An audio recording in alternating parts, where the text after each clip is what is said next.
హైదరాబాద్ లో కన్సల్టేషన్ మరియు 3,500 రూపాయల colour Doppler test Avis hospitals లో ఉచితంగా పొందండి. నమస్తే రమగారు. నమస్తే జయ. రమగారు, ఏదైనా ఒక మంచి కథ చెప్పండి అండి. డిఫరెంట్ కథ చెప్దామా? బెంగాలీ కథ చెప్తాం. తెలుగు వాళ్ళకి బెంగాలీ సాహిత్యం బాగానే పరిచయం ఉంటుంది.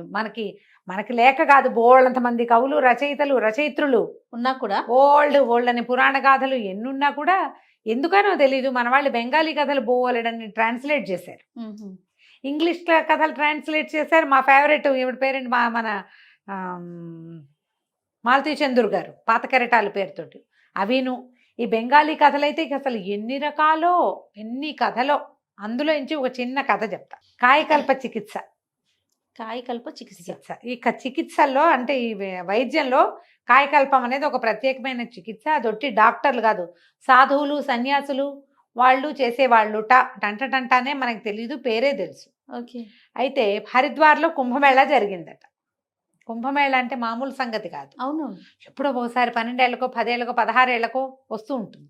ఈ కుంభమేళాని అటెండ్ అవ్వడానికి కలకత్తా నుంచి ఒక కుటుంబం వచ్చారు. మన్మోహన్ రాయ్ అనే పేరున్న ఒక జడ్జి గారు, రిటైర్డ్ జడ్జి. ఆయన భార్య, ఆయనకు ఒకడే కొడుకు మణిలాల్. ఇతను కూడా జడ్జి అయ్యాడు. తండ్రి సీనియర్ జడ్జి, వీడిప్పుడే జూనియర్ జడ్జి అయ్యాడు. కేతకి అతని భార్య, కోడలు. అయితే ఈ మన్మోహన్ రాయ్ గారికి కీళ్ళ నొప్పులు, వృద్ధాప్యంతో ఆయన రిటైర్ అయిపోయాడు. అప్పట్లో 55కి రిటైర్ అయ్యేవారు. 55 ఏళ్లకే రిటైర్మెంట్. ఈ రిటైర్ అయిపోయాక ఆయనకు 58, 59 సంవత్సరాలనే మోకాళ్ళ నొప్పులు, మడవల నొప్పులు, ఏమిటో నొప్పులు. ఎలాగైనా ఈ హరిద్వార్ జీవితంలో ఒక్కసారి వస్తుంది కుంభమేళ అని చెప్పి బ్యాండేజీ బలంగా కాళ్ళకి మోకాళ్ళకి చుట్టించుకుని ఎట్టాగొట్టా కుంటుతూ తక్కుతూ తారుతూ ఎటాగొట్టా నడుస్తూ రైలు దిగి వచ్చారు. కుర్రాడికి ఏం పెద్ద ఆసక్తి లేదు. కాకపోతే కుంభమేళ అంటే కొంచెం ఏదో సముద్ర స్నానాలు అవి ఉంటాయి కదా. అమ్మ నాన్న గొడవ పెడుతున్నారని మండలాలు, కేతకి కూడా వచ్చారు. ఇంకా పిల్లలు కలగల, చిన్న కుర్రాడు 30 ఉన్నాయో లేవో. ఆ అమ్మాయి ఇంకా సొగసరి చిన్నది. సరే వెళ్తే ఏమైంది, వీళ్ళు సముద్ర స్నానము అన్నీ చేశారు. ఎటాగొట్టా అట్టగే ఏడుస్తూ గుమస్తా కూడా. అప్పట్లో ఏంటంటే ఇలా పెద్ద వాళ్ళు వచ్చేటప్పుడు వెనకాల పని చేయడానికి దానికి బెంగాలీ కథల్లో ఒక దాసి, ఒక గుమస్తా, వాళ్ళిద్దరూ ఖచ్చితంగా ప్రతి యాత్ర కథల్లోనూ కనపడతారు. గుమస్తా కూడా వచ్చాడు, సర్కార్ అని గుమస్తా. అటు ఇటు తిరిగారు. ఒక సాధు సంతులు ఒక జనం కనపడ్డారు. కనపడితే ఈవిడంది, ఏమండి దండం పెట్టుకుందాం, దండం పెట్టినంటే కొడుకు అన్నాడు, ఏంటమ్మా వీళ్ళందరికీ దండాలు దయ్యాలు ఏమక్కర్లేదు, నేను దొంగ మొహాలు ఉంటారు వీళ్ళలో అంటున్నాడు.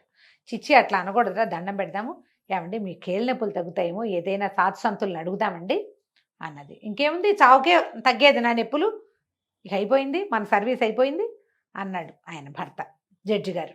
సరే ఇద్దరు కలిసి వెళ్ళి దండం పెట్టారు. కోడలు కూడా నెత్తి మీద ముసుకేసుకుని, వాళ్ళంతా ముసుగుల వాళ్ళు కదా, దండం పెట్టడానికి వచ్చింది. వచ్చేసరికల్లా నాయన ఏం కావాలమ్మా అని అడిగాడు సాధువు గారు, ముసలాయన. అడిగితే ఏం కావాలి ప్రభు, మాకు అన్నీ కావాలి, మనుషులం మామూలు వాళ్ళం, ప్రతిదీ కావాల్సిందే, డబ్బు లేనప్పుడు అది కావాలి, ఏది లేదో అది కావాలనిపిస్తుంది, ఎన్నున్నా చాలదనిపిస్తుంది స్వామి, మీకు తెలియంది ఏముంది అని ఈయన దీవించండి. కాళ్ళని కీళ్ళ నొప్పులతో చాలా బాధపడుతున్నారు, నడవలేకుండా ఉన్నారు, తీర్థం పానం కుదరటం లేదు, ఎక్కడికైనా వెళ్దామంటే శరీరం సహకరించట్లేదు, ఏదైనా చికిత్స చెప్పండి అని దండాలు పెట్టింది. కొడుకు పళ్ళు కొరుకుతూ, ఏమిటి ఇవన్నీ, వాళ్ళని అడుగుతావేంటమ్మా, పెద్ద డాక్టర్లు ఏమీ చేయలేరు కానీ వీళ్ళు ముసలి సజ్జు, వీళ్ళు ఏం చేస్తారు పోపో అన్నాడు కొడుకు. ఆవిడ ఉరికొచ్చి నోరు మూసుకో, బోడి, వాడి ముద్దు పేరు, ఆ మణిలాల్ పేరు బోడి అంటుందన్నమాట ఆవిడ.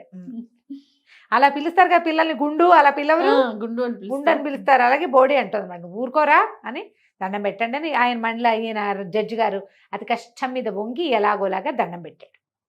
దండం పెడితే ఆయన అన్నాడు, లేకేమమ్మాయి వైద్యం, కాయకల్ప చికిత్స ఉంది, చికిత్స చేసుకోవచ్చు అనగానే ఇవిడికి ఆశ పుట్టింది. ఏమండి ఆ చికిత్స ఏదో చేయించుకోండి, మీ కాళ్ళ నొప్పులు తగ్గుతాయి, హాయిగా ఏదైనా ఎక్కడికైనా వెళ్ళాలంటే నాకు కొంచెం ఆవిడ కొంచెం చిన్నది, ఆయనకంటే 58, 59 ఉన్నాయి, ఆవిడకి ఇప్పుడే 50 వచ్చి ఉంటాయి. కొంచెం స్థూలకాయరాలు తప్పిస్తే అంత కీళ్ళ నొప్పులు లేవు ఆవిడకి. భార్యకి భర్తకి 8, 9 సంవత్సరాల గ్యాప్ ఉంటుంది కదా. అనేసరికల్లా ఆయన అన్నాడు, వృద్ధ సాధువు 4 రోజులు పడుతుంది కాయకల్పానికి, నమ్మితే ఉండండి అన్నాడు. అనేసరికి ఈవిడికి ఆశ పుట్టేసింది. ఉందాం ఇక్కడే ఉందామని బతిమలాడ్డం మొదలుపెట్టింది. అమ్మా ఇదంతా హంబక్కు, ఇవి నమ్మకు, ఈ ఊళ్ళో ఏమని ఉంటామమ్మా, నాకు ఉద్యోగం లేదా, ఆయన అంటే రిటైర్ అయ్యి ఉన్నాడు, నీకు పని పాట లేదు అని కొడుకు విసుక్కున్నాడు. పిసుకునేసరికల్లా ఈయన మెల్లిగా సాధువు గారి దగ్గర కూర్చుని చిన్న సాధువుల దగ్గర విషయం కనుక్కున్నాడు. 1 రోజులు ఏకాంతం, చీకట్లో ఉండాలి. 1 రోజులు బయట ఏదైనా వార్తలు ఇవ్వటమే తప్పిస్తే చూడకూడదు. 1 రోజుల పాటు లోపల ఉండాలి. ఉండేసరికల్లా ఈవిడేమంది, నువ్వు వెళ్ళిపోరా, మేము ఉంటానులే, నువ్వు ఇంటికి వెళ్ళిపో, మేము ఇక్కడే ఉంటాం, నేను చూస్తూ ఉంటానంటే ఈయన అన్నాడు, నీ గోలు ఎవడు పడతాడు, ఆయన ఏకాంతం అంటుంటే ఎంతసేపు చూస్తానంటావు, నువ్వు ఎవరు చూడకూడదుట, నువ్వేమో వెళ్ళిపోవు, నువ్వు కూడా పిల్లడితో పాటు వెళ్ళిపో. ఇప్పుడు తనుందనుకో అత్తగారు, కోడలు చిన్న పిల్లని తనకు సాయం ఉంచుకుంటుంది, తను వెళ్ళిపోతుంటే పిల్లని ఇక్కడ ఎందుకు ఉంచుతారు? సరే మీరందరూ ఊరి బోడి మీ నాన్న మీ అమ్మని మీ ఆవిడ్ని తీసుకుపోరా, సర్కార్ని ఒకడిని నాకు తోడుంచు. వాడు ఉత్తరం రాస్తూ ఉంటాడు, ఈయన ఎవరితోటి మాట్లాడకూడదు, కమ్యూనికేట్ చేయకూడదు అన్నారు. ఉత్తరం రాస్తాడులే ఉండడానికి సిద్ధపడ్డారు. అయింది. అక్కడి నుంచి ఏమైంది, సరే తల్లి కొడుకు కోడలు ముగ్గురు వెళ్ళిపోయారు. సర్కారు మన్మోహన్ రాయ్ గారు ఉండిపోయారు, జడ్జి గారు సర్కార్ పనివాడి సర్కార్ గుమాస్తా సర్కారు ఉండిపోయారు. ఉండిపోయాక వాడు 3 రోజులకు ఒకసారి సర్కారు, 4 రోజులకు ఒకసారి, 5 రోజులకు ఉత్తరం రాసేవాడు. అయ్యగారి పళ్ళన్నీ రాలిపోయినాయి, కొత్త పళ్ళు గవ్వల్లాగా వస్తున్నాయి. నెత్తి మీద జుట్టంతా ఊడిపోయింది, జుట్టంతా పండిపోయింది కదా ఆయనకి, అంతా ఊడిపోయింది, కొత్తగా మొలకలు వస్తున్నాయి, నడక సాఫీ వచ్చింది, నొప్పులు తగ్గాయి, నడుము సాఫీ అయ్యింది. అలాంటివన్నీ రాస్తున్నాడు. నెల పూర్తయితే వీళ్ళు ఏం చేశారు, నాన్నగారు వచ్చే రోజు వచ్చేసింది, రేపు వచ్చేస్తున్నామని సర్కారు ఉత్తరం రాశాడు. టికెట్లు బుక్ చేసుకున్నారు. సర్కారు అయ్యగారు బండెక్కాక ఆ బండి దిగాక అతను ఏమన్నాడు, ఈయన జడ్జి గారు, ఒరే సర్కార్, నువ్వు బజార్ వెళ్ళి కొంచెం పళ్ళు స్వీట్లు అవి కొనుక్కురా, నేను మన వాళ్ళని కొంచెం తమాషా చేస్తా అని చెప్పేసరికి సరే సర్కారు బజార్లోకి వెళ్ళాడు. ఈయనేమో ఒంటెద్దు బండి దిగి, ఇప్పుడు ఒంటి గుర్రం బళ్ళు అవి దొరుకుతాయి, జట్కా దిగి ఇంట్లోకి వెళ్ళాడు. ఇంట్లోకి వెళ్తే ఆ రోజు ఏమైంది, మీ నాన్న ఎప్పుడురా వచ్చేది అని వాళ్ళ అమ్మ అడిగితే, అమ్మ మధ్యాహ్నం బండికి వస్తారు, సాయంకాలం బండికి వస్తారు. వీళ్ళు ఏం చేశారు, మధ్యాహ్నపు బండికి వచ్చేసారు. ముందుగా సాయంకాలం బండికి వస్తారంటే ఈ కేతకి ఏం చెప్పిందంటే, ఏమండి నేను మనం బజార్లో చూసిన చీర పట్టుకురండి, నేను ఆ చీర కట్టుకునే స్టేషన్కి వస్తా, చీర కట్టుకోకపోతే స్టేషన్కి రాను మామగారిని రిసీవ్ చేసుకోవడానికి అనేసరికి ఈయనన్నాడు, ఏమే నేను కూడా కాయకాలు పని చేసుకుని వృద్ధుడిని అయిపోతాను, నీ రోగం బాగా కుదురుతుంది. మొగుడు పెళ్ళాలు బోళ్ళంతా సరసమాడుకున్నారు. తల్లేమో సరే, అమ్మాయి ఆమె మేడ మీద ఉన్నారు వాళ్ళిద్దరు, కోడలు ఒక గదిలో, కోడలు కింద గదిలో ఏదో పని చేస్తుంది, అత్తగారేమో పై గదిలో. ఈ పిల్ల ఏం చేసింది, ఏదో పని చేసుకుంటుంది, భర్త ఏమో ఆఫీస్కి వెళ్ళిపోయాడు. మధ్యాహ్నం మామగారు వచ్చాడు. ఈయన లోపలికి వెళ్ళేసరికల్లా ఆ పిల్ల ఏదో పని చేసుకుంటుంది, నెత్తి మీద ముసుగు లేదు. చప్పుడయ్యేసరికల్లా వెనక్కి తిరిగి, అవి వచ్చారు చీర తెచ్చారా అని అడిగింది. ఈయన నిర్కాంతపడి, ఇదేమిటి కోడలు ఏనాడు ఆ పిల్లని ముసుగు లేకుండా చూసింది లేదు, చూడకూడదు అట్లా, వాళ్ళ పద్ధతి కాదు. అదేమో సగం పవిటంతా వెనకాల వీపు జీరాడిపోయి వీపంతా కనపడుతోంది. మొహం ఏనాడు ఆయన కోడల మొహం పెళ్లినాడు చూశాడు, మళ్ళీ చూడలేదు. ఆ పిల్లటి తిరిగి, చీర తెచ్చారా తాలేదా, చీర తేకుండా నేను రావద్దని చెప్పానా లేదా, మరి ఇంట్లోకి ఎందుకు వచ్చారు, ముందు వెళ్ళి చీర పట్టుకురండి అని అనేసరికి ఈయన గిరుక్కుని తిరిగాడు. ఆ అమ్మాయి ఏమనుకుంది, భర్తే చీర పట్టుకు రావడానికి వెళ్ళాడు అనుకుంది. ఈయన గబగబా మెట్లెక్కి పైకి వచ్చాడు. మెట్లెక్కి పైకి వస్తే ఆవిడేమో ఏదో కుట్టుకుంటుంది కూర్చొని, అది భార్య కాస్త కనువెలుగులో ఉంది. అమ్మి నేను వచ్చేసాను అన్నాడు. అమ్మీ అన్నాడు. ఇవిడికి అమ్మలాగా వినపడింది. ఏమిట్రా బోడి, ఎప్పుడురా మీ నాన్న వచ్చేది అని అనగానే నిర్కాంతపడికి, ఏమిటి బోడి బోడి అంటుంది, ఏమిటో తెలియలేదు. నేనేనే అన్నాడు. నేనేనే అనగానే, ఏమిటది, ఏం మాట్లాడుతున్నావు, ఏమిటా మాటలు, సరిగ్గా మాట్లాడు వెధవా అంటుంది ఆవిడేమో. ఇంకేం చేయాలో తెలియలే. అర్రే సర్కారుని తేకుండానే వచ్చానే, వీళ్ళు నన్ను గుర్తుపడుతున్నట్లేదు అనిపించింది. అర్థం కాలేదు, సర్కారు కావాలి ఇప్పుడు. ఆయన మెట్లు దిగి రావటం మొదలుపెట్టాడు. దిగి వస్తుంటే కింద నుంచి మణిలాల్ వచ్చాడు పైకి. ఆ మెట్ల మీద వెలుగు తక్కువ, అప్పట్లో కరెంట్ లేదు, అన్ని గదుల్లోనూ దీపముడ్లు ఉండేవి. మెట్ల దగ్గరికి వెళ్ళాలంటే గదిలో నుంచి పైనుంచి కిందకి దిగేవాళ్ళు బుడ్డి పుచ్చుకుని దిగుతారు, కింద నుంచి పైకి ఎక్కేవాళ్ళు దీపం పుచ్చుకుని ఎక్కుతారు. కను వెలుగులో కనపడేసరికల్లా ఈయన, ఎవడరా నువ్వు, పైనుంచి వస్తున్నావు, ఎవరు నువ్వు అని అడిగాడు మణిలాల్. అడగంగానే నన్న తత్త అన్నాడు. తండ్రికి అర్థం కాల ఏం చెప్పాలో. నేనేరా అంటానికి చేత కాలేదు. క్లయింట్ని అన్నాడు. అనేసరికి క్లయింట్ పైకి ఎత్తుకెళ్ళావు నువ్వు, ఎవరు నువ్వు అని ఇట్లా చొక్కా పుచ్చుకున్నాడు. పుచ్చుకోగానే ఈయన నిర్కాంతపోయి, నేనేరా మీ నాన్నని అన్నాడు. మా నాన్న, ఇంకా నయం, మా నాన్నమేంటి దొంగ బద్దాలు ఆడుతున్నావా, పట్టని కిందకి ఈడ్చుకొచ్చేసాడు.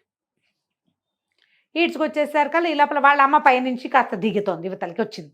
ఏమిట్రా మా బోడీ అరుస్తున్నావు, ఏమైందిరా అంటే, వీడెవడోనమ్మా క్లయింటు, ఇప్పుడేమో నాన్న అంటాడు.